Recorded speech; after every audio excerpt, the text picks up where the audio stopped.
سڵاوتان لەبێت و ئەم کاتتان باش بینەرانی خۆشەویستی تەلەڤیزیۆنی کۆمەڵە زۆر خۆشحاڵم لەوەی کە یەکشەمبە شەوێکی تر بە یارمەتی هاوڕێیانی هاوکارم با بەرنامەی ڕاستەوخۆوە هاتوونێتەوە خزمەتان. ئەمڕۆ یەکشەمە 24 نوامبر. ئەزان هەروەک لە هەموو بەرنمەیەکدا کە من باس لەو مەبەست لەم بەرنامە دەکەم، مەبەست لەم بەرنامە ڕاستەوخۆیە کە هەموو یەکشەمبانە دێنە خزمەتان شیکاریەکە لە دوایین هەواڵ و ڕووداوە سیاسی فەرەنگی و کۆمەڵایەتیەکان کە بە ئامادەبوونی شارەزایانی واری جۆرا و جۆر قسە و باسی لەسەر دەکرێت و لێکۆڵینەوەی لێ دەکرێت و دەرفەتێکیشە بۆ ئەوەی کە بینەرانمان بتوانن ڕاستەوخۆ لەم باسانەدا بەشدار بن و ڕاوبۆچوونەکانیان باس بن. ئێستا ئێمە لە کاتێکدا ئەم بەرنامە ڕاستەوخۆیە بەڕێوە دەبێن کە ئاگادارن شەڕێکی ماڵوێرانکەر باڵی کێشاوە بەسەر ناوچەکەدا و ئەگەری بەرفراوانبوونی ئەم شەڕەش زۆرە. ئەم شەڕە لە ڕاستیدا پەیوەندی بە ژیان و گزەرانی خەڵکی ناوچەکەەوە نیوە تەنیا دوو بەرێ ئەم شەڕە لەلایەک ئیسرائیل و هاوپەیمانانی لەلایەکی تریشەوە کۆماری ئیسلامی و هاوپەیمانانی و هەر کامەشیان لە پێناو بەرژەوەندی و دەسەڵاتی خۆیان بەسەر ناوچەکەدا بەربوونەتە گیانی یەکتر و لە ڕاستیدا بەربوونەتە گیانی خەڵکی ناوچەکە. ئێمە لەم بەرنمەیەدا هەوڵ دەدەین ورتر بڕوانینە مەیدانی شەڕەکە و ئەگەرەکانی دێنینە بەرچاو. بۆ ئەم مەبەستەش بەڕێز دکتۆر لەیلا مرۆوەتی لێکۆڵەری سیاسی ئەم شەو میوانی بەرنامەکەمانە. دکتۆر لەیلا سڵاوتان لەبێت، زۆر بەخێر بێت، سپاس بۆ ئامادەبوونتان. سڵاو لێوە بینەرانی بەڕێستان و زۆر سپاس بۆ داوەتەکان. بەخێر بێت. دکتۆر لەیلا، دیارە ئێمە ئەو شەو لە دوو شوێندا ئێمە قسە دەکەین، بەڵام من پێشتر پێشەوەی کە بینە سەرخودی ئێران لەم ڕۆژانی دواییدا دیوانی بینەلملەلی کەیفەری حکمێکی دژی ناتانیاهۆ دەرکرد، واتە حکمی جەلبی بۆ دەرکردووە. ئەم حکمە دژ بە ناتانیاهۆ چ گۆڕانکاریەک لەسەر ئەم شەڕەوە کە ئێستا لە ناوچەکەدا هەیە دەهێنێت و بڵین ئەسەن ماهیەتی ئەم دادگایە ئەگەر بکرێت ئێوە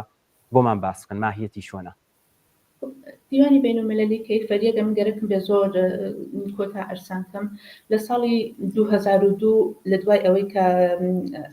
60مین دەوڵەت بوو بە ئۆزدی ئەو دیوانەوە دوای بێستڵاح پەیمانی ڕۆم شروع بەکاری کرد. ئەم دیوانە لە ئەسڵا توانم بڵێم بە شێوەیەک بەخشێکی چۆنەڵێ تەکامڵی پەیا کردە ئەم دیوانە، چون بەلەوە ئێمە دادگاهەیەکمان بوو بە ناوی دادگاهای نەسلی ئەوەڵ، نەسلی دووەم، نەسلی سێبوومی دادگاهای کەیفەری کە لە دوای شەڕی دووەمی جەهانی بە وجود هاتبوون بۆ ئەو کەسانی کە دەوڵەتمەرد بوون، سیاسی بوون، نظامی بوون و دەستیان بوو لە کۆمەڵکوژی لە جنایەتی عەلەیهی بەشەریەت و چەندین شەڕ بۆ نمونە دادگاهای نورنبێرگ ئەبینین، دادگای تۆکیۆ ئەبینین، دادگاهەیەک دوایەوە مەسەلەن بۆ ڕۆواندا بۆ ئۆگاندا ئەبینین، هەروە بۆ یوگۆسلاوی ئەبینین، تا ئەم دادگا کە بە وجود هات. ئەم دادگا بە جورئەت دەتوانم بڵێم گەورەترین و مهمترین سازمانێکە، دادگایەکە کە بە سوورەتی سازمان یافتا بۆ ئەو دەوڵەتانەی بەکارێبات، بۆ ئەو شخصیەتە حەقیقی نەحقوقی، بۆ ئەو شخصیەتە حەقیقیانە بەکارێبات کە جورمیان ئەنجامدا، جورمەکان وەکو جنایەتی نەسڵکوژی، وەکو جنایەتی مەسەلەن دژی بەشەریەت، جنایەتی تەجاوز و شتایەکی وایان لە نەزەر گرتە بۆ عنوانی جەرائیمێک ئەم دادگا ئەتوانێت بەڕێوەسی بکات. تا بە ئیمڕۆ ئەم دادگا چەندین حکمی بۆ چەند نەفەر لە ڕاهبەرانی سیاسی و نظامی دەوڵەتەکان سادر کردە، وەکو عومەر البەشیر، هەروە لە کشوەرهایەک وەکو مەسەلەن ئۆگاندا و شتا حکمیان سادر کردا و حتا جالبە بۆ کەسانێک وەکو پوتینیش حکمی جەلب سادر کرا کە پوتین بە مەحزەوەی کە حکم عەلەیهی ئەو سادر کرا، دادگای کەیفەری خودی رووسیەش هات عەلەیهی دادستانی ئەسڵی ئەو دادگا ئەوش ئیعلامی جورمی کرد، یعنی تۆ بۆ دادگایەکە تۆی محکوم کردە خۆت بۆ ڕئیسی ئەو دادگا، بۆ دادستانی ئەو دادگا و بۆ ئازای ئەو دادگا جورمێک یعنی خۆت بی ئیعلامی جورم کەی. ئەوە شتێک بوو کە دەوڵەتی پوتین لە دوای شەڕی ئۆکراین بۆ دادگای کەیفەری بینەلملەلی ئەنجامی دایا، دادگای ICC کە زۆر جیاوازە لەگەڵ دادگای بینەلملەلی دادگستەری کە مەسئلە و پەروەندەی دەوڵەتی ئیسرائیل هەم لە دادگای بینەلملەلی دادگستەری هەیە کە ئەو لە ژێر نەزەر یەکێک لە ڕوکنە ئەسڵیەکانی ئەسڵا سازمانی ملل یا نەتەوە یەکگرتووەکانە، بەڵام ئەم دادگای بینەلملەلی کەیفەریەت دادگایەکی جیاوازە، دادگایەکی کەیفەری. دەمەویست دکتۆر لەیلاوە لێ پرسم جیاوازی ئەمانە چون زۆر کەس ئەمانە تێکەڵ دەکرێت، پێم باشە کەمە زانیاریشمان لەسەر ئەمە پێ بدەیت. دادگای بینالمللی کەیفەری دادگایەکی جدید ئەرسانەکەم ئەمە دروست کراوە لە ساڵی 2002 بعد زمانەتی ئیجرای پێیاکردە بجارەوەی کە بزانن زمانەت ئیجراییەکەی ئەوە نییە کە حکمی ئێعدامی لەناو بێ بەڵکو ئەو کشوەرانەی کە من پێم وایە ئیسە شتێک لە حەدی 123-24 کشوەر عوزوی ئەو دادگا هەن بڕیاریاندار ئەو کشوەرانە کە عوزوی ئەو دادگا هەن کە ئێران عوزوی نییە ئێران بە تەسویبی نەگەیەنا بەڵام ئەمساکنەندەی ئەو دادگایە یعنی عوزوی ئەو دادگانیە کە دوای ئەرسانەکەم بۆچی عوزوی نییە لەم دادگا کەسێک ئێعدام ناکرێت بەڵام حکمی ئەبەدیان بۆ سادر ئەکرێت زۆر کەس کە ئەو حکمیان بۆ سادر کرات مثلەن باس لەسەر وەسن خۆیان داشاردا یا دادگاکە ئەمەڵەن نەیتوانێت دەسترسی بۆیان پێیاکە ئەهەمیەتی ئەم دادگای کەیفەریە ئەوەیە کە ئێمە بۆ ئەوەڵین بار ئەیبینین شخصیەت‌های سیاسی و نظامی کە تا بە ئیمڕۆ طبقی مەسئولیەتی سیاسی ئەمانە مەسئول بوون ئەگەر جرمیان ئەنجامەدا حکمی مثلا جنایەتی جەنگیان بوو جنایەتی مثلا نەسڵکوشی و شتێکی وایان بوو کەس ناهاتەمانە بگرێ هیچ دەوڵەتێک ئەمانی بازداشت ناکرد هیچ کەس نەیەوت ئێوە بۆچی ئەو کارەتان کردووە بەڵام ئیسا ئەم دادگا ئەو کەسانێک کە سەرۆک کۆماری دەوڵەتەکانن خۆسپەزیری دەوڵەتەکانن شخصیەت‌های سیاسی و نظامین ئەیان هێنن بەرپرسن مەسئولیەتێکی بە ئیستلاح فەردیان هەیە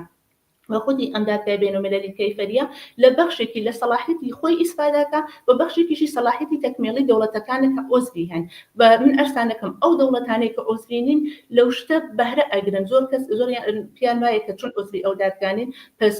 ئیمکانی هەیە کە محاکمە نەکرێن بەڵام بە دەلایلێک کە توان ئەوانش محاکمە کرێن کە ئەرسانەکەم مەسئلەی ئەسڵی ئەوەیە کە ئەم دادگا ئیتر بە شێوەیەک دادگایەکە کە مەسئولیەتی فەردی بۆ دەوڵەتەکان ئیجادەکە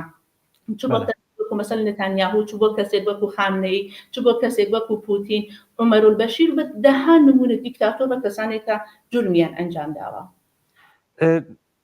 دکتور لەیلا ئەڵبەت ئەم پرسیارە ئەوە نەبێت کە بۆچی مەسەلەن ئەم حکومە بۆ خودی ناتانیاهۆ دەرکراوە ئەمە حکومە زۆر بەجێ بووە هەم بۆ ناتانیاهۆ و پوتین و ئەمسالی ئەوان بەڵام یەک پرسیار هەیە ئەم پرسیارە تاسا زۆر کەسیش بووە ئەم حکومە بۆچی بۆ فەرماندەباڵاکان یا ئەسم بڵین بۆ ئەو کار بەدەستانی کۆماری ئیسلامی ئەوانی کە لە دەسەڵاتدان بۆچی ئەسەن خودی خامنەی لەسەر و هەمیانەوە بۆچی فەرمانی وا دەرنەکراوە هەم دلیلی سیاسی هەیە هەم دلیلی حقوقی هەیە دلیلە سیاسیەکەی دیارە ئەگەڕێتەوە بۆ ئەوەی کە لە واقعیەتە ئۆپۆزیسیۆن لە ئێران زۆر زەئیف عملیان کردووە یعنی ئۆپۆزیسیۆنی ئێرانی نەیتوانیە ئەو کاتی کە لازم بووە بەهەر حەڵبڕۆنە ناو ئەم ینی ئێعلامی جرمێکن عەلەیهی خامنەی و ئەوانەی کە لەژێر دەسەڵاتی بوون ئۆپۆزیسیۆنی ئێرانی نەیانتوانی ئەو شەرایطە ئەو دەرفەتە فراهەم بکەن چون ئێمە ئەبینین لە سەراسەری حاکمیەتی کۆماری ئیسلامی ئێمە دەلایلی کە بینین بۆ جرم و جنایەتێک کە ئەنجامیاندا هەم خودی خامنەی هەم خودی خومێنی هەم ئەو کوشتارانی کە لە ساڵی 67 تا ئیتفاق کۆت هەم خودی مثلا بۆ نمونە ڕئیسی کەسانی وەکو ڕێی شەهری و نیروهای نظامیان هەروە بەڵام لە تەرەفێک و لەباری سیاسی و ئەرسانەکەم ئۆپۆزیسیۆن نەیتوانی گروههای حقوقی بەشەری نەهادهای حقوقی بەشەری لە خارج لە ئێران نەیانتوانی ئەو شەرایطە ئەو دەرفەتە فراهەم بکەن بە دەوڵەتهای عوزوی ئەو دادگا بڵێن کە دەوڵەتی کۆماری ئیسلامی مرتکبی جنایەتی عەلەیهی بەشەریەت نەسڵکوژیە شتێکی وا بووە ئەو بەخشێکە گەڕێتەوە بۆ ئەو ناتوانی کە ئۆپۆزیسیۆن لە دەروی وڵات بوویانە بەخشێکیشی ئەگەڕێتەوە بۆ بەهۆیەکی حقوقی کە کۆماری ئیسلامی من ئەم شتێکە ئەرسانەکەم شاید زۆر لەبەرچاو نەبێت کۆماری ئیسلامی عوزوی ئەم سازمانە نییە بە تەسویبی نەگەیانە بەڵام بە ئیمزای گەیانە ئەویش هاتن چیان کردا ئستنادیان کردە بە یەک دانە بە ئیستلاح قاعدەیەکی فقهی لەو قاعدەی فقهیە ئەوە مەطرحەکرێت قاعدەی نەفی سەبیلی پێ ئەڵێن کە لە فقهی ئێرانە لە فقهی بێسەڵاح تەشەیوع ئەو شتە هەیە ئەوان دەڵێن نابێ کارێ بکەین کە دەسەڵاتی دەوڵەتێکی موسڵمان کەوێتە ژێر دەسەڵاتێکی دەسەڵاتی دەوڵەتی غەیری موسڵمان یعنی بۆ معنە نابێ قازیەکی غەیری موسڵمان فەردێکی موسڵمان یان مثلا بۆ نمونە ڕاهبەرێکی موسڵمان فەرماندەیەکی نەزامی موسڵمان چی بکات محاکمە کات ئەمان لەم شتە ئیسفادەیان کردا و بەخۆشیان نەزانن کە ئەگەر قەرار بێ ئەو شتە تەسبیب کرێ زۆر ئەتوانێت بە زەرەریان بێەوە هەر کام لە شخصیەت‌های سیاسی و نەزامی کۆماری ئیسلامی ئەتوانن لە معرەزی ئەو بێستڵاح تاقیبی جەزاییە قرار بگرن ئێران بە عضویەتی دەرنەهاتە بەخشێک لە مشکلەکە گەڕێتەوە بۆ زەمانەتی ئیجرای ئەم دادگا یعنی ئەم دادگا زەمانەتی ئیجرایەتی زۆر قەوی نییە ئەگەر کشوەرێ عضوی ئەو دادگانە بێت و ئەو شخصیەتە ئەو کەسانە واردی مەسەلەن کشوەرێک بن کە عضوی ئەو دادگانین نایانگرن مەگەر کشوەرێک کە عضوی ئەو دادگا بێت کە کشوەرێک مەسەلەن بۆ نمونە فرزن دولتێک وەکو فەڕەنسا عضوی دیوانی بینالمللی کەیفەریە یا سوئیس قرار بوو مدەتێک مەسەلەن بەلەوەی کە ڕئیسی فۆتکە قرار بوو کە بچێتە سوئیس بە دوای بەس لەسەرەوە کرا کە ئێمە بین دەستگیریکەین بۆ عنوانی کەسێک کە مرتەکیب جەنایەتی عەلەیهی بەشەریەت بووە یا سازمانی عەفوی بینالملل وتی ئێمە ئەو جورمەی بۆمان لە نەزەر بێتە چون مرتەکیبی ئەو جورمە بووە ئەگەر بێتە دەوڵەتێک بێتە کشوەرێکە عضوی دیوانی بینالمللی کەیفەری بێ ئەتوانین بیانگرین بۆیە ئەمانە زۆریان جورئەتیان نییە کە بە کشوەرهای جیاواز بڕۆن و حتا بۆ مەسئلەی ڕۆشتنی ڕئیسی بۆ دیوانی بینالمللی کەیفەریش بۆ نیویۆرکیش بۆ سازمانی مللی متحدیش هەرو مەسئلە وجودی زۆر باشە دکتۆر لێلە با بینە سەر ئەو قەتنامانەی کە بڵین شۆڕەی حەکام دەری دەکات پێم باشە ئەسم بزانین دەرەنجامەکانی ئەم حەکامە بڵین دیارە قەتنامەیەکیش لە شۆڕەی حەکام خۆتان ئاگادارن دەست بە کۆماری ئیسلامی دەرکرا ئێوە ئەمە چۆنە بینن دەرەنجامی ئەمانە چی لێ دێت ئەو قەتنامانەی کە ئەم مدەتا یعنی لە توولی ئەم هەفتەی پێش و چەند ڕۆژ لەمەوە پێش شۆڕای حوکام سادری کرد عەلەیهی کۆماری ئیسلامی یعنی ئەو قەتنامە لە ئەسڵا پیشنەهادێک بوو کە دەوڵەتای ئوروپایی دەوڵەتی فەڕەنسا دەوڵەتی ئالمان دەوڵەتی ئینگلیس بەرحەڵ بەیانیان سادر کرد دوای ئەو بەیانیە کە لە شۆرای حوکامیش ئەوەش تەوەجوی پێکرا شۆرای حوکام هات بە ئەکسەریەتی ئارا و عەلەیهی کۆماری ئیسلامی ڕەئیدا وتی شۆربەتی کە دەوڵەتی کۆماری ئیسلامی لەو حەد و حودودەی کە بەرئەساسی مەسئلەی بەرجام یا باشتر بێژم ئەو قەرارداد پادمانی لە بەنوعێک لەوە تجاوزی کردبوو کۆماری ئیسلامی بە شێوەیەک لەو حدودەکە تجاوزی کردبوو شۆرای حوکام لە ئەسڵا قەتنامەی سادر کرد بەرئەساسی ئەو قەتنامەی کە سادری کرد کۆماری ئیسلامی ئیمکانی هەیە ئەو ئیمکانە هەیە کە کۆماری ئیسلامی لە چۆن چەندین دەورەیان بۆ لە نەزەر گرتە ئیمکانی هەیە کە پەروەندەی کۆماری ئیسلامی بڕواتە شۆرای ئەمنیەت ئەگەر پەروەندەی کۆماری ئیسلامی چێتە شۆرای ئەمنیەت احتماڵی ئەوەی هەیە کە هەم مێکانیزمی ماشە هەلبێتەوە و هەم شۆرای ئەمنیەت خارج لە خودی مێکانیزمی ماشە حتا گەرەبەی سادر نەبێتەوە ئەتوانێت لە قەتنامەهایەک ئیسفادەکە عەلەیهی کۆماری ئیسلامی بە ئەو تەحریمانی کە لە ساڵی 2015 یعنی لە دوای قەتنامەی 22 ئەمانە موقتاً تعلیق کران دووبارە ئەم قەتنامانە بێنەوە بە شێوەیەک عەلەیهی کۆماری ئیسلامی بەکار بگیرێتەوە بە تەحریمەکان دژی کۆماری ئیسلامی بەکار ببرێت پرسە خۆش بێت فاقم من شارە و پرسیارم بوو کە ئەگەر ئەم بڵێن دۆسیە بچێتە شۆڕای ئەمنیەت چی ڕوودەدات زۆر سپاس من پرسیارێکی بکە بۆ خۆشت وڵام بداوە دکتۆر لێلا با بچینە سەر وەزعیەتی خودی کۆماری ئیسلامی و وەزعیەتی ئێستای ئێران هەر لێرەوە من پرسیارەکەم لێرەوە دەست پێ دەکەم خۆتان ئاگادارن کۆماری ئیسلامی زۆر لاواز بووە پێش ئەسەن هەڵبژاردننی ئەمریکا کە بەهاتنە سەرکاری ئەڵبەت پێشتر زۆر زمانێکی توندوتیژیان بوو دواتر کە ترامپ ئەم هەڵبژاردنەی بردەوە و کولدەن زمانیان نەرمتر کردوێتەوە ئەم وعدەی سادق کە بە جۆرێک لە جۆرەکان بۆتە جۆک لە ناو خەڵکو و بایەگانی کراوە یاسن حەماس و حیزب الله ئەمانە کولەن هەمویان زۆر لاواز بوون ترەمپ کە دێتە سەرکار و دەستی ناتانیاهۆ کە هەمومان ئاگادارین کراوەتر دەکات داهاتووی نزیکی کۆماری ئیسلامی بەڕێستان ئێوە چۆنی دەبینن و سناریۆ سەرەکیەکان کامانە دەبن کۆماری ئیسلامی شاید بڵێم لە قەیرانی ترین شرایطی خۆیە یعنی قەیرانێکی زۆر گەورە هەم لە ناوخۆ هەم لە ناوچەوە هەم لە سەرکی جەهانیە کۆماری ئیسلامی گرتووەتەوە ئەو قەیرانەی کە لە ناوخۆ هەیە زۆرتر قەیرانی ئابوووریە و نەبوونی مەشروعیەتە کە توانین دوای ئێشارەی پێکەین بەڵام ئەوەی کە هەیە لە ناوچە ئەو شەڕەیە کە کۆماری ئیسلامی خۆی ساڵیانی پێش بە وەسیلەی نیابەتیەکانی دایگرساند ئیسە لەو وەزعیەتە ماوەتەوە بە دەلیلی ئەوەی کە لەباری هێزی نظامی کۆماری ئیسلامی نیشانیدا کە بەڕاستی دەرەقەتی دەوڵەتی نتانیاهو دەوڵەتی ئیسرائیل نایە هەم بە دلیل کە ئیسرائیل دەوڵەتێکی ئەتۆمیە کۆماری ئیسلامی قودرەتی ئەتۆمی نییە ئەوە بۆ خۆی بحرانێکە کە لە ناوی هەیە ئەگەر ئێمە گەرەکمان بێ لە ئاوا چاوێکی نزیکی لێ بکەین پێم وایە بە سەختی بتوانێت ئالم قەیرانەکە بۆ خۆی دروستی کردا نجات پیاکە قەیرانێکی کەش کە لە حوزەی جەهانیا هەیەتی هاتنە سەرکاری ترامپە شاید زۆر کەس بڵێ نەسەنەوە شانسێک بۆ کۆماری ئیسلامی کە لەگەڵ ترامپ هاواردی معاملەیەکی جدید و جدی بێ بەڵام پێم وایە ئەو معاملە زۆر سەخت دەبێت بۆ دلیلێکە کۆماری ئیسلامی ساڵیانی ساڵ لەسەر بنەمای چەند شت وەکو ئیدۆلۆژی وەکو حمایەت لە دۆڵەتایە کە پێی وایە مستەضعەفن یا تەقویەتی بنیادەتیەکانی وەکو ئەو باسە ئیدۆلۆژیکەی کە سوودوری ئینقلاب و تزی سوودوری ئینقلاب و شتەیە هەمیشە هاتووەتە پێشێ هەر زمانێکە کۆماری ئیسلامی بینی بێتی کە کشورهای ناوچە نظامی بینالملل بە نسبەتی ئەو محافزەکارترن ترسەنۆکتر ئەمەڵەکەن کۆماری ئیسلامی زۆرتر هاتەتە پێشەوە یعنی پێشڕەگێکی زۆرتری کردە بەڵام ئایسە بەهاتنی ترامپ کە کەسێکە ئەڵێ من شەڕ ناکەم قسە لە ئەوەکە کە من شەڕ ناکەم بەڵام ئێژە لەگەڵەوەی کە شەڕ ناکەم من باداریشتانەکەم کە سۆڵ بکەن یا ئیمکانی ئەوەی هەیە ئەگەری ئەوەی هەیە کە دەوڵەتی ترامپ ئەگەر ئەو شرایەتی بێستڵاح سوڵحامی زەگەر بەسەر کۆماری ئیسلامی دای سەپێنێ خۆی باعثی ڕوحانی کۆماری ئیسلامی بێ یا زۆر زەئیفی کە لاواستری کاتۆ ئەو بۆ بەترسێ بۆ کۆماری ئیسلامی ئەمە ینی لە مدەتا ئەیبینین کە ئەمە بۆ خۆی کێشەی بۆ کۆماری ئیسلامی و هەروە لە چوارچێوێکی دوورتر لە ڕوانگەیەکی دوورتریش ئەتوانێت باسە بۆ کوردی کۆماری ئیسلامی ئەوە مشکل ئیجادکە چون لەگەڵ قەیرانی ناوخۆشە ئەو شتە پەیوەندی هەیە. دکتۆر لەیلا بە برنەوەی ترامپ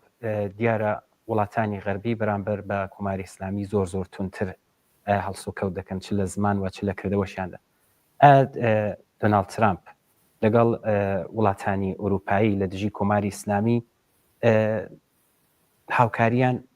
هاوکاریان دەبێت ینی لەگەڵ خودی ترامپ وڵاتانی غەربی دژ بە کۆماری ئیسلامی یا بڵین بەرنامە و پلانەکانیان چی دەبێت پێتاوە چ بەرنامە و پلانێکیان دەبێت لە دژیێراندا؟ دەوڵەت‌های ئەوروپایی لەگەڵ ئەمریکا مەنافعی مشترەکیان هەیە لە منتەقەی ڕۆژهەڵاتی ناوڕاست هەروە لە ئێران هەم بە خاطری نەوتێکە هەیە هەم بە خاطرەوەی کە منتەقەی ڕۆژهەڵاتی ناوڕاست منتەقەیەکی ژێئۆپۆلیتیکە متحدانی ئەو وڵاتانە لە ڕۆژهەڵاتی ناوڕاست هەن وەکو عەرەبستان وەکو تورکیەوە بەخشێک لە وڵاتەکانی کە ئەمانە بۆ خۆیان لە ماهیتی خۆیانە ئەهەمیەتیان هەیە بۆ وڵاتهای بۆ ئیتحادی ئەوروپا بۆ ئەمریکا هەروە بە چون بەرژەوەندی مشترێکیشیان هەیە بەرژەوەندی هاوبەشیشیان هەیە لەو منتەقە لەو ناوچە بۆیە ئەگەر خەتەرێکیش وجودی بێ مەترسیەکیش بێ مەترسیەکەش مشترەکە بە لێرە کۆماری ئیسلامی بە عنوانی مەترسیەکی هاوبەش لە ناو ئەوانە ئەناسرێت ینی مەترسیەکە هەم بۆ ئیتحادی ئەوروپا خەتەری هەیە هەم بۆ دەوڵەتی ئەمریکا بۆیە ئەوان لە ئستراتیژیەکی دوورە لە بەرژەوەندیەکی دوورە حتما موافقی ئەوە هەن کە کۆماری ئیسلامی کۆنترۆل بکرێت ینی لە کۆنترۆڵیان نابێت بەڵام چۆن کۆنترۆلیکەن ئەمە شاید بڵێن چۆنیەتی کۆنترۆلەکەیە تاکتیکی کۆنترۆلەکەت شاید تا حدێک جیاواز بێ هەروەکە لە دەورەی بایدێنە لە دەورەی دموکراتەکانە بە قەولی فارسەکانە لە وتیان با مماشاتێکمان بێت و ئیتحادی ئەوروپایش بە نسبەتی ڕەفتاری بایدێن ئەیگوت ئێمەش بە مماشاتمان بێت بەڵام ئایسەکە دەوڵەتی ترامپ دێتە سەرکار بە دیارە سیاسەتەکانی ترامپ تا حدێک جیاوازە لەگەڵ سیاسەتەکانی دموکراتەکان دەوڵەتهای ئەوروپایی بە ئالیسا کە زۆر تحتی فشاری مەسئلەی ئەمنیەتی ئەوروپا هەن شەڕی ئۆکراین هەیە مەترسی ئەوە هەیە کە ئەو شەڕە پەڕەی پێ بدرێت کشوەرهای وەکو فەنلاند وەکو سوئێد خەریکە خۆیان ئامادەکەن لە ناوخۆ حتا خەڵکی خۆیان خەریکە ئامادەکەن کە مەترسی شەڕێکەیە لە نێوان ئەوان و دەوڵەتی رووسیا بۆیە گەرەکیانە لە حداقل لەلایەنی ئێران و ئەو بێستڵا ئارامشیان بێ لەلایەنی ئێران و ئەو ئیتمینانەیان بێت کە ئێران زۆرتر لەوە مشکلیان بۆ دروست ناکات چ مەسەن لە بابەتی هێزەکانی حوسیەکانی یەمەن چ ئەو مەسئلەی کە لە فلستینا بە وجود هاتە بۆیە ئەوان پێم وایە لە نەهایەتا لەگەڵ دەوڵەتی ترامپ وەکو یەک ڕەفتارەکەن دژی کۆماری ئیسلامی و سیاسەتەکانیان پێم وایە لەم دەورەی 4 ساڵە تقریبا وەکو یەک وابێت. دکتۆر لەیلا وەزیەتی ئابووری ئێران خۆتان باش ئاگادارن هەردێت و بەرەو خراپی دەڕوات ینی تا ئێستاش زۆر خراپ بووە دیارە گرانی زۆرە ئاگادارن کە لە ماوەیەدا بەرق بە تەواوەتی نییە تایبەتەن فشار بۆ سەر ژنان زیاتر بووە وەزیەتی ناوخۆی ئێران بەرەوکوێ دەڕوات بەڕایەوە ئێمە ئەگەر گەرەکمان بێت ئاورێ لە چوارچێوە ینی لە کولیەتی ئێران بینەوە دیارە کۆماری ئیسلامی قەیرانی ناوخۆی بێحەد زۆرە بەتایبێت ئەرزم کردم قەیرانی ئابوووریەکەی زۆرە قەیرانی مەشروعیەتی هەیە قەیرانی ناکارامەدی هەیە قەیرانی حاکمیەتێکی چەند پارچەی هەیە بەو واتە کە ئێمە لە کۆماری ئیسلامی دروستە ئەڵێن خامنەی حاکمیەتی مطلقی هەیە بەڵام لە عینی حاڵیشە ئەبینی کەسانێک گروپایەکە لە ناوخۆی ئەو ڕژیمە هەن وەکو بە ئیسلاح دەوڵەتی خۆیان پێڵەن دەوڵەتی دەرسایە نیروهایەکی تایبەتی ڕادیکال بنیادگەراکان لە ئێران وەکو بەخشێک لە ڕۆحانیەت و مەلاکانیان بەخشێک لە نیروهای نظامی سوپان نیروهای ئەمنیەتی کە هەرکەم لەمانە بۆ خۆیان بەخشێک لەو قودرەتیان گرتە بەدەستەوە و حتا زوانێکی مشترەکی ژیان نییە ینی بۆ نمونە ئەرسانەکەم بۆ مەسئلەی هەستەیە دانێکیان ئەڵێ مذاکرەکەین دانێکیان ئەڵێ شەکەین دانێکیان ئەڵێ لە NPT بینە دەرو دانێکیان ئەڵێ ئێمە تەسلیحاتی ئەتۆمی دروستکەین دانێکیان ئەڵێ ئەسڵ ئێمە شێبین لەگەڵ ئوروپا یا لەگەڵ ئەمریکا مذاکرەکەین یعنی هاودەنگیەک وجودی نییە ئەوە بۆ خۆی قەیرانێکە لە ناو ساختاری حاکمیەتەکە نوعێک قەیرانی حاکمیەتیە لەگەڵ ئەوەیشە ئێمە ئەبینین ئەو حکوومەتە بەتایبەت لە دوای شۆڕشی ژێنا لەگەڵ یەک مەسئلەی ئەسڵی کێشەی گەورە ڕوبەڕوو بووە ئەوەیە کە نە بە سەرکوت نە بە ئیستلاح نە بە زەبروجەنگ ناتوانێت ئەو کۆمەلگای کە یەک دەفعە هەڵساوە دژی ئەو حرەکەتی کرد لە 1401 ناتوانێت ئەوە نە سەرکوتی کە نەڕازی کا ڕۆژ بە ڕۆژیش لەباری ئابووری و قەیرانەکانی زۆرتر و زۆرترە بێ بەهۆی ئەو کێشانەی کە لە بەنسبەتی دنیای دەرو دروستی کردا و ئەو قەیرانانە ئەتوانی کۆماری ئیسلامی بخاتە مەترسی بەڵام ئەو دەوڵەتێک کە لە مەترسی ڕوحانایە فعلەن بە هۆی زۆر هەروام جارێ ماوەتەوە تەغییرێکی نەکرد ینی ئاڵوگۆڕەکە ینی ئەو ڕژیمە پۆتانسیلی ڕوحانی هەیە بەڵام فعلەن لەو شرایەتی کە هەیە ماوەتەوە عەمەڵەن نەڕووخات.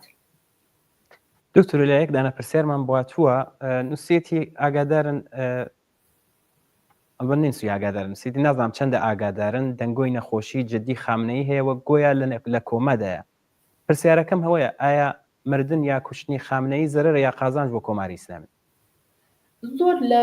تەلەڤیزیۆنەکان باس لەوا کرێ کە خامنەی احتمالاً نەخۆشە خامنەی دیار نییە خامنەی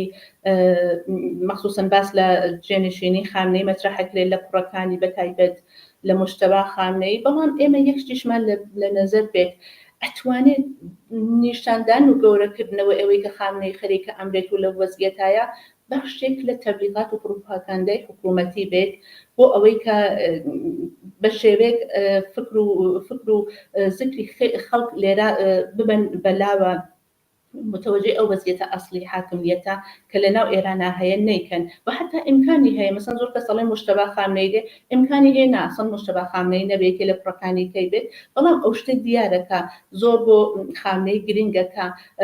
لە دوای خۆی میراثدارەکەی لە خانەوادەکەی و لە خاندانەکەی خۆی بێت چونگەرێکی نابێت تەجروبەیەکە بۆ خانەوادەی هاشمی ڕەفسەنجانی بۆ خانەوادەی خومێنی بۆ خۆی ئیجادی کرد دووبارە بۆ منداڵ و ماڵەکەی ئەو تێکرار بێتەوە بەڵام ئیسا چه زەرەر و چه سوودێکی ئەبێت دیارە مردنی هەر دیکتاتۆرێک بۆ خۆی بۆ خەڵک بۆ کۆمەلگای مەدەنیە کە ئاوا سەرکوتکرا بۆ خۆی ئەتوانێت خۆشیێک ئیجادکە بەڵام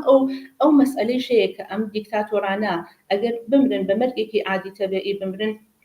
ئەو ناخۆشیش بۆ خەڵکەیەکە ئەمانە محاکمە نەکران ئەمانە دادگاهایەکی عادڵانە حوزوریان نەبوو ئەمە لەباری ئێحساسی خەڵک ئەرسانەکەم پێ وایە خەڵک شاید زۆریان وا فکرکەنەوە بەڵام وەکو واقعیەتێکی سیاسی ئەتوان چۆن ئەڵێن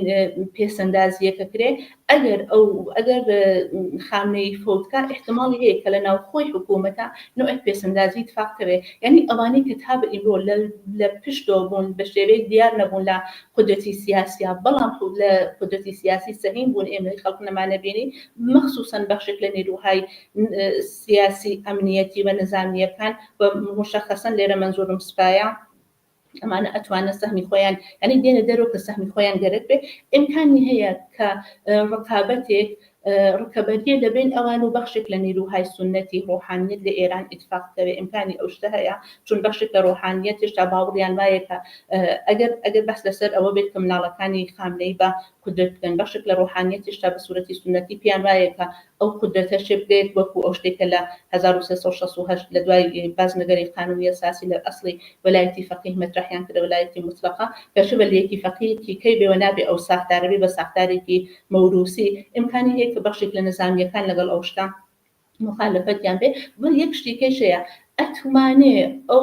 ئەو مەرگە ئەتوانێ بۆ خۆی نوعێک ئەبەر جنبش نوعێک بزوتنەوە لە ناو کۆمەلگای ئێرانە ئیجاد کە بەو دەلیلەی کە خەڵک ساڵیانی ساڵ نەیانتوانێ ئەو ئێعترازانەی خۆیان ئەو ناڕەزایەتیانە دەربڕن لە 401 شابینیمان کە بە شدەت سەرکوت کرا ئەگەر ئەو شتە پێش بێت ئیمکانی ئەوەی هەیە کە خەڵک فرسەتێکیان بێ بۆ ئەوەی کە ناڕەزایەتیەکەیان بە سوورەتی عین و ئەمەڵی نیشانی بن و حتا بێ بە ئینقلابێک ئەمە ترسێکی ئەسڵی و جددیەکە ئایسەدا ساختاری کۆماری ئیسلامی هەیە چون فەرقی مەرگی خامنەی لەگەڵ مەرگی خومێنی ئەوەیە کە خومێنی بە هەر حاڵ بۆ بەخشێک لە تەبەقاتی ئێران بۆ بەخشێک لە خەڵک مەشروعیەتێکی بوو گەرەکیان بوو بەهۆی ئەوە کە بە کۆمەرجایەتی شیعە ئەیان بێنێ و ئەو ئیدۆلۆژی ئیسلامیە لەسەر کە ئەو پەڕی پێدا بوو لەسەریان کاریگەر بوو بەڵام ئایسە خامنەی فشارێکە خامنەی وە سیاسەتەکانی لەسەر ئێران هاوردێتی ئەو نەزۆرەکە حتا ئەو تەبەقانەیشی تر ئەو تەرەفدارانەی لەو تەبەقات لەو چینە لە دەستاوە لە نەهایەتە ئێمە ئەبینین کە شەڕی ئەوانەی کە قودرەتیان هەیە بڕوونترە بێتەوە بە زۆرتر دێتە بەرچاوە ئەتوانێ نوعێک ئەسڵ تەغییر و ئاڵوگۆڕێکی زۆر ئەساسی لە ساختاری کۆماری ئیسلامی بێنێ تەنانەت ئیمکانی هەیە نازام چەندێک تا حتا چەندێک کۆشتە ئیمکان پەزیر بێ تەنانەت ئیمکانی هەیە کە کۆماری ئیسلامی ئەگەر خۆی لەگەڵ و قەیرانانەیە تەطبیقنات هەتا بەرەو ڕووخان بڕوات. دکتور لێلا ئێوە باسان لەو هەموو قەیران و بوحرانانە کرد کە کۆماری ئیسلامی تێکەوتووە بەڵام سەرڕای هەموو بوحران و قەیرانە بەڵام فشارەکان بۆ سەر ژنان هەروە درێژەی هەیە بۆچی هێشتا بڵێن دژایەتی لەگەڵ ژنان بۆتە مەشغڵەی کۆماری ئیسلامی و کانونی سیاسەتی ناوخۆی کۆماری ئیسلامیە؟ ژنان کۆڵەکەی بزوتنەوە بوون لە بزوتنەوەی ژینە ژنان لە ئەسڵا کۆڵەکەی ئاڵوگۆڕی ئەساسین لە کۆمەلگای ئێران و بەتایبەتن بۆ کوردستان ئەو باوەڕەم هەیە مەخسووسن کە سەبحا 25 نوامبرەوە ڕۆژی جەهانی بەرەنگار تندروتیژی ژنانە بەڵێ بە ئەوش لە ئێرانە بە عنوانی ڕژیمێک بە عنوانی حکوومەتێک کە چ لەباری ئیدۆلۆژی چ لەباری قانونی و قەوانینی دژیژن ئیدۆلۆژی دژیژن حاکمیەتێکی دژیژنی لەسەر ساڵ بووە ئەو شتە وەکو مەترسیە هەمیشە بۆ کۆماری ئیسلامی هەیە دیارە ئەو شتێک کە بەکو حجابی ئیجباریەی ناسین بەخشێک لە مەسئلەکەیە چون کۆماری ئیسلامی زانێ ئەگەر ئەو پایەگای بڕوخێ یعنی ئەو شتێک کە بەکو حجابی ئیجباری داینات ئەگەر لە کۆمەلگای ئێرانە لە ناو ژنان بڕوخێەوە دیارە بەخشێکی زۆر لە پیاوانش حمایەتەکەن لەو وەزعیەتە ئەوە ئەتوانێت لە ئەسڵا خودی و ئیدۆلۆژیە بباتە بەرپرسیار و بخاتە ژێر سوال یعنی ئەوەی کە کۆماری ئیسلامی لە وەزعیەتی ناوخۆ لە ژنانە ترسێ من پێم وایە نە لە ئەمریکا ترسێ نە لە وڵاتای ئوروپایی تەنانەتەکە لە ئیسرائیل ناترسێ چون ئەزانێ ئەسڵی ئەو ڕووخانە ئەتوانێ بە وەسیلەی کۆمەلگای مەدەنی بە وەسیلەی ژنانێک بێت کە تایسا ساڵیانی ساڵ لە حکووماتی خۆیان مەحروم کراونەوە کۆماری ئیسلامی هەر لە هاتنەوەی سەرکاری بە سەرکوبی ئەوان نیشانیدا کە ساختارێکی دژەژنی هەیە و ئەوەیشی زۆر مهم بوو کە بخاتە ناو کۆمەلگا بە ساختارێک وەکو خۆی تربیەت کە یعنی خەڵکێکی دژەژن قانونی دژەژن ساختارێکی ئامۆزشی دژەژن بێەوە هەر شتێکە بە شێوەیەک ژنان سەرکوتکە بۆ کۆماری ئیسلامی وەکو ئەبزارێک وەکو ئامرازێک لە دەستی بووە. زۆر باشە دکتور لەبایی یەک پرسیاریشمان هەیە لەسەر کوردستان خۆشتان ئاگادارن شارەکان بۆ سەر کوردستان و تایبەتەن حیزبە سیاسیەکانیش هەردێت و زیاتر دەبێت وەزعی کوردستان و داهاتووی چۆن دەبینن بەڕێستان؟ ئێمە ئەگەر گەرەکمان بێ کەمێک واقعبینانە چاو لە وەزعیەتی کوردستان بکەین وەزعیەتی کوردستان ئەگەر لە ئێرانە ئاڵوگۆڕ اتفاقکەوێت چون دوو حاڵەت لە نەزەرەگرم ئەگەر کۆماری ئیسلامی فعلەن ئابوو شرایطە بمێنێتەوە یانە ئاڵوگۆڕێک لە ئێران اتفاقەوێ دیارە ئەگەر کۆماری ئیسلامی بمێنێتەوە بە ئەو زەبر و سەختیەی کرد بۆ سەر حیزبە سیاسیەکانی کوردستان بە گشتیان و من ئەرسانەکەم باردی کردا و هەروە کۆمەلگای مەدەنی کوردستان دیارە بە پێی پەیماننامەهایەکە لەگەڵ دەوڵەتای هاوسێ هەیەتی ئەو زەبر و سەختیە زۆرتر و زۆرتر کاتچوونە زانێ کوردستان بە کۆمەلگای مەدەنی کوردستان بە هەر بە حیزبە سیاسیەکانی کوردستان کە زۆر ڕەخنەیان لەسەر هەیە من خۆم پێم وایە کەشی ئەو ڕەخنانە بە جدیەت ئێدامە پەیاکا کە بتوانن بە ئیسلاحێک و ڕێفۆرمێک بۆ ناوخۆیان بگەن بەسەر تەواوی ئەو ڕەخنانە حیزبە سیاسیەکانی کوردستان مەترسی گەورە بۆ کۆماری ئیسلامی بۆی مهمەکە لەگەڵ دەوڵەتای هاوسەیە ڕێکەوتنامەی بێت معاهدەی بێت یا بۆی مهمەکە ئەگەر لازم بێت تێرۆرێ بکە ئەگەر لازم بێ ئێعدام کاتەڕا کە ئێمە ئەبینین ئێعدامی بریشتە مورادی و پەخشانی عەزیزی بە شێوەیەک مەترح کراوە ئەمانە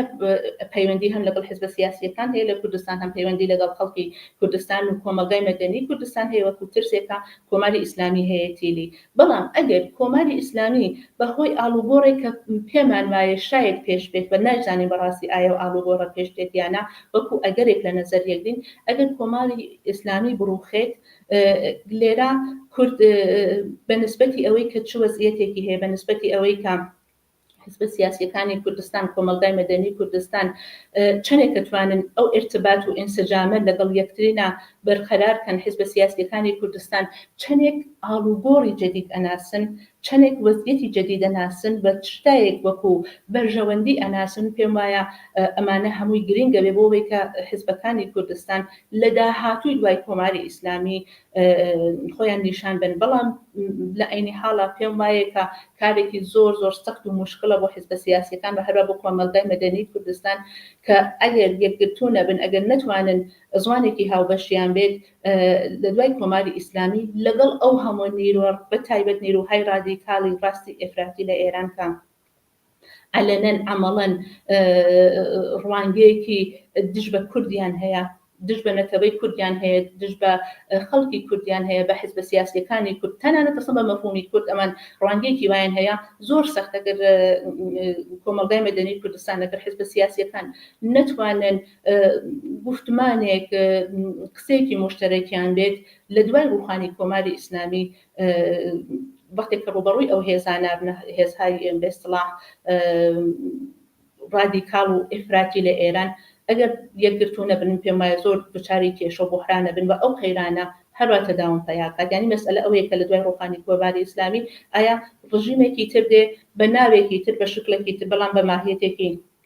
دیکتاتۆرۆک و کۆماری ئیسلامی ئەی سیاست و ئیستراتژی حزبەکانی کوردستان چیە بێت لێرەکە بە نەزەری من گرینگە و هەروە کۆمەلگای مەدەنی کوردستان کە ئەشی شرایەتی تەغییر بات ئاڵوگۆڕش لە کۆمەلگای مەدەنی کوردستانیش ئەهەمیەتی هەیە چون کۆمەلگای مەدەنی کوردستانیش نیازی بەوە هەیە کە بزانێت وەختی کە ئەو حکوومەتە ئەگۆڕێت چی بکات ئێمە تەجربەی بزوتنەوەی ژینامان بینی لە جێگایە کە خەڵک زۆربیان لە کوردستان هاتبوونە سەر شەقام بەڵام لە دوای ئەوە نەیان نەزانێت چی بکەن یعنی مەسئلە فقط و ئێحساس و هەستە نیە مەسئلەوەیە کە نوعێک سازماندەهی ئیجتیماعی نوعێک حرەکەتی مؤثر حرەکەتێکە بتوانێت بە نەتیجە بە ئاگامێک بگات سازماندەهیەکی بە تایبەت ئیجتیماعی ساختاریەشی وجودی بێت کە بەداخەوە فعلا تەجروبە نەکراتە کوردستانەوە بۆ خۆش توانێت کێشە بێ بۆ کورد بەگشتی هەم حیزبەکان هەم کۆمەلگای مەدەنی کوردستان. زۆر باشە دکتۆر لەیلا من پرسیارێکی وام نما بەڵام ئێوە خۆتان ئاماژەیەکتان پێدا کە بەیانی 25 نوامبر ڕۆژی جیهانی دژ بە توندوتیژی بەرامبەر ژنانە پێم باشە گە خۆتان ئێوە قسەیەکتان هەیە سەبارەت بەم ڕۆژە وەگەر دەکرێت ئێوە دەنگەتان قەت بوو ببەخشن دەنگم هەیە ئایسە فەرمون ئەتوانن فەرمون تاکیۆی جوێ لەبوو بەڵام پرسیارەکەم دووبارە دەکەمەوە وتم پرسیارێکم لەو ئینەداکەنمەوە بەڵام خۆتان ئاماژتان بە بەیانیدا کە 25 نوامبرە ڕۆژی جیهانی دژ بە توندوتیژی بەرامبەر ژنانە خۆتان چ قسەیەکتان هەیە سەبارەت بۆ وەگەرش دەکرێت پێمان بڵێ لە دەرەوە تا ئێستا بەو ڕۆژە جیهانیە چی کراوە لەو تایبەتەن لە وڵاتێکی ئێوە لەوێ من اشارێکی زۆر مختصرکەم دیارە وڵاتی فەنلاند کەم لە ژیانەکەم وەکو وڵاتێکی دموکراتیک پێم وایە چەندین ڕۆژی زۆر بۆ گرنگە، ڕۆژی کاریگەری بۆ مهمە، ڕۆژی جەهانی ئەو بەرەنگاربوونەوە، ئەو ڕۆژی کە ڕۆژی ژنان ئەوەی کە 25 نۆڤەمبری زۆر بۆ مهمە. ئەوە وەکو دەوڵەتێکی دموکراتیکە بینی، وەکو خەڵکێکە لەگەڵ ئەو چوارچێوە مەفاهیمە ئاشنا هەن. بەڵام ئەگە بینە بۆ ناو کۆمەلگای کوردستان ئەرسانکەم، دیارە لە کوردستانە ئێمە دوو نیرو ئەبینین، دوو نیرو کە لەگەڵ یەک هاشەڕەکەن لە ناو کۆمەلگا ئەرسانەکەم. ئەو نیروە پێشڕەوە کە پیوایە، ئەو نیرۆ پێشڕەوە کە مخالفی هەر نەو توندوتیژیە دژ بە ژنانە، مخالفی توندوتیژی دژ بە ژنانە، جا ئەو نیروە ئەتوانێت بە سوورەتی تاک بێ وەکو بەخشێک لە NGO-کان، وەکو سازمانهایی کە لە ناو خەڵکا هەن، وەکو کۆمەلگای مەدەنی کوردستان، کە ئەمانە وەختێک کە نوعێک توندوتیژی دژ بە ژنانەکرێ، ئەمان تەزاهوراتیان هەیە، ئەمان ئێعترازیان هەیە، ئێعتسادیان هەیەوە، شەڕیان هەیە بە نسبەتی ئەوانەی کە ئەو جورمە ئەنجامان. ئەوە بەخشێک لەو نیروەیە کە لە کوردستان هەیەوە، بەخشێکی کێش لەو نیرو بەخشێکی کە ڕوبەڕووی ئەو نیروەیەکە کە بە نەزەری من هێشتا سنەتیە، هێشتا لەو بوارە مرتەجەعە، لە هەموو ئامرازەکان ئیسفاداکە، لە ئاین ئیسفاداکە، تا ئاموزش و تا باوەڕ بەوەی کە باوەڕ بە نوعێک پیاو سالاری، نوعێک بێسڵا پیاو سالاری تایبەت کە پێی وایە لە نەهایەتە حەقی ئەوەی هەیە کە توندوتیژی دژ بە ژنان بکاتوە، پێی وایە ئەوە بەخشێک لە قودرەتی پیاوانەیە، بەخشێک لە قودرەتێکە کە کۆمەلگای سنەتی پیداوە، پێی وایە ئەوە شتێکی زۆر تەبیعیە. بەڵام دیارە کۆمەلگای کوردستان بەخشە پێشڕۆکەی خۆشبەختانە خەریکە قەویتر و قەویترە بێ. ئەمە بەو مەعنا نییە کە ئێمە شتەکە ببینی بڵێن لە کوردستانە توندوتیژی دژ بە ژنان نییە، وجودی هەیە و زۆریشە، بەڵام بە نسبەتی ئەوەی کە زۆرە ئێمە ئەبینین نیروی پێشڕۆ لە بەرابەری ئەوە هەڵساتوە، بە تایبەت لە دوای بزوتنەوەی ژینە، ئەنگار ئەو خەڵکە ئەو بەشتێکە ئەو شتیان وەکو مەسەلەن تا پێش لە بزوتنەوەی ژینە زۆر چاویان لێ ناکرد، ئێستا وەکو حساسیەتێک وەکو قەیرانێکی بینن، بە لە ناو کۆمەلگا ئێمە ئەو شتە ئەبینین. بۆ نمونە لە ناو کۆمەلگای کوردستانە، لە ناو خەڵکە، لە ناو خیابانە کەس جورئەتی نییە هیچ نوع بێڕێزیە بە ژنان بکات، چون ئەزانن هەر نوع بێڕێزیە کە بە ژن ئەکرێت، توندوتیژی دژ بە ژنێک بکرێت لەلایەن کەسێکی نزیکیشی تەنانەت، ئەو کۆمەلگا ئیجازەی پێ نات. بەڵێ لە تاران هێشتا ئەو شتە وجودی نییە، لە شارەکانی ئێران هێشتا ئەو شتە وجودی نییە. ئەو نیشانە کە کۆمەلگای کوردستان بە نسبەت پێشڕۆترە، هەرچەند ئامارەکانی شەشەی لە نەزەر بگرین بەداخەوە ژنکوژی بەداخەوە بە تایبەت بە پاساوی ناموس و شتی وا هێشتا لە کوردستان زۆرە بەداخەوە. زۆر باشە. من پرسیارێکم نییە دکتۆر لەیلا، ئەگەر خۆتان بە کورتی قسەیە کە نەوتراوە ئابتانوی ئاماژە بە شتێک کە باستان نەکردێت فەرموو. شتێکی وا نییە، بەڵام من پێم وایە ئەو شتێکە مەربوط بە کۆماری ئیسلامی، ئەو پەروەندەی کۆماری ئیسلامی کە شۆڕای حوکام مەترحی کردا، ئەگەر کار بەوە بکێشێت کە مێکانیزمی ماشە فعال بێتەوە، مێکانیزمی ماشە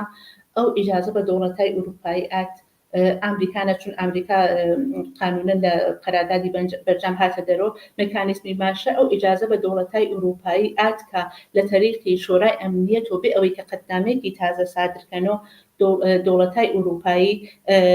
ئەو تەحریمانەی کە لە 2006 بەبەد ئێعمال کرابوو، شتێک لە حەدی 6 یا 7 تەحریمە بە زۆر جدیشە، ئەوانە دووبارە فعالیکەنەوە. دیارە ئەوە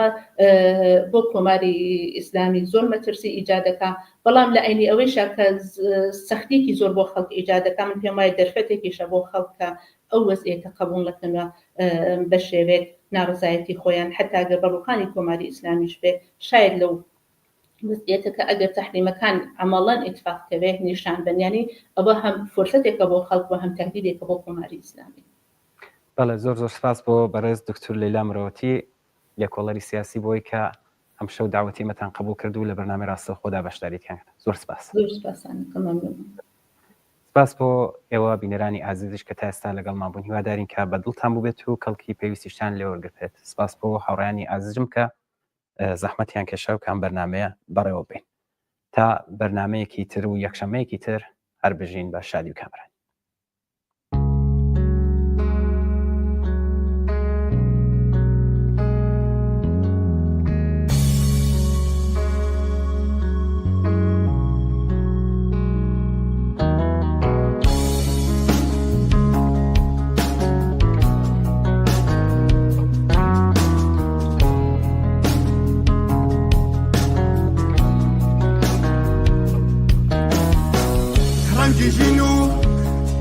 ناداد پروری نسل یادم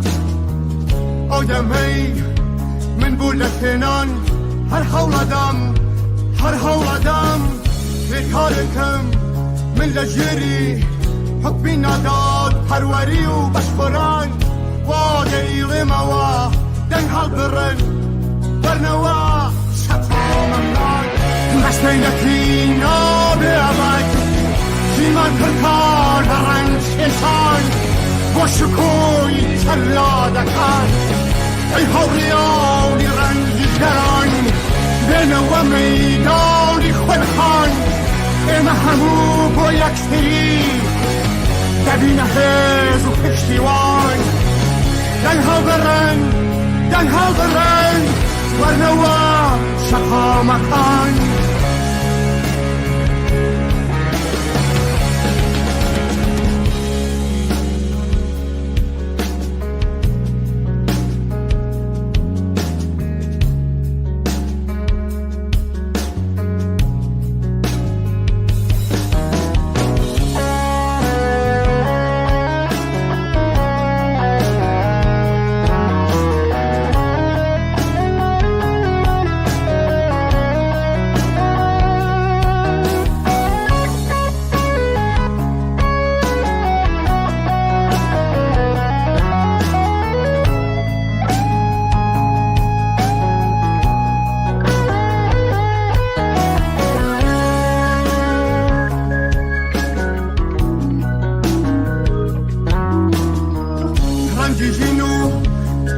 ناداد پروری نسل یادم آدم هی من بولتنان هر حول دم بکارکم من لجری حبی ناداد پروری و بشبران واقعی غموا دن حال برن ورنوا شطا مکان کنشان من ناروخنه ولی برزو ما فیرون من آدمی تمانوه روکنو شقا مکان راجگار کمر دل شنازی و کامدان با طرف سوری تیاوان و شینکان دنها برن ورنوا شقا مکان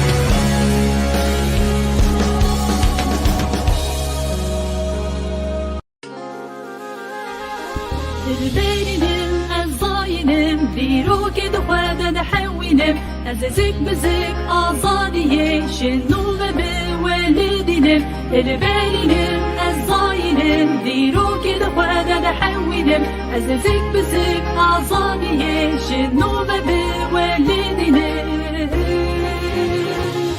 دلبرینم از زاینم دیرو که دخواده دحوینم از زک بزک آزادیه شنو به والدینم دلبرینم از زاینم دیرو که دخواده دحوینم از زک بزک آزادیه شنو به والدینم از درکبم از بکرم از ببجم از بکنم کس نکاره لسر من دیار بدش بو من کس نکاره لسر من دیار بدش بو من شترچیه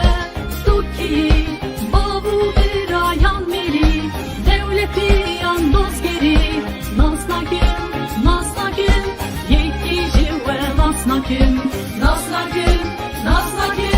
یکی جوه ناسناکم